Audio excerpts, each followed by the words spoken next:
Okay, so this is the irrigation box. This was easier to explain via video than it was to type it out. So right now it's off. As you can see, the switch here is off. So right now it's set up to automatically start at 6 a.m. and 4 p.m. and each of the stations will run for 15 minutes and it will run on even days.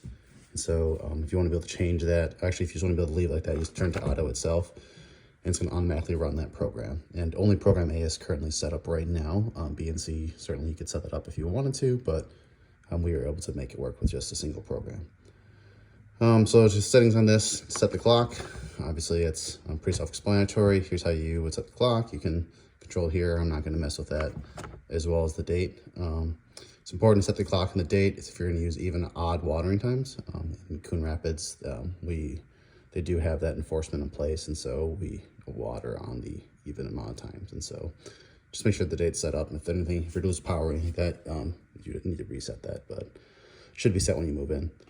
To be able to set the start times for each of the programs, so you see I hit move over to start time there, and you see that there's a 6 a.m. start time. If I press this right arrow, it'll show me that there's a 4 p.m. start time as well.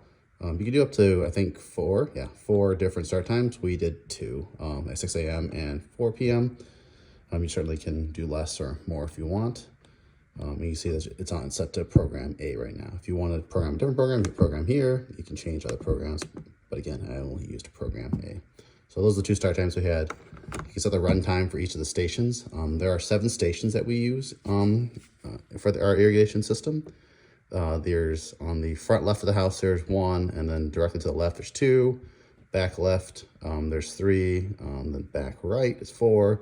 Right of the house is 5, and then 6 is the front right of the house, and 7 is the other front right, I guess, closer to the driveway. So there are 7 stations. For each of the start times, I had each of these run for 15 minutes each. And so you have 15 minutes each, 2 times a day. That was actually a decent amount of water. And so I don't know if I would recommend that. We were trying to make the grass grow quite green this last year. So even pulling that back to either 10 minutes or watering just 1 time a day is probably good enough, but totally up to you. I know that this was actually made our water bill fairly high by doing it basically 30 minutes every other day for each station. So yeah, so here's the how often. Right now you see it's set to even number of days. That's pretty much what you'll want to do, is my suspicion, just to follow the ordinances.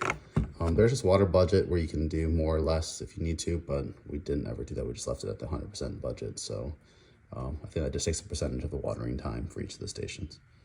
But otherwise, yeah, I think that was pretty much it. There isn't a way to manually start and stop each of the things as well. It's still cold outside, so I can't actually do this right now for you to show you. But if you click through that, you'll still be able to see. But it's pretty straightforward. So anyway, I'm gonna leave it off, but when you guys move in and spring comes around, you can set to auto, and then I'll leave some instructions on the actual water shut off lines, and how to set that up as well too. Probably in some pictures, and probably just type that out for you. All right, enjoy.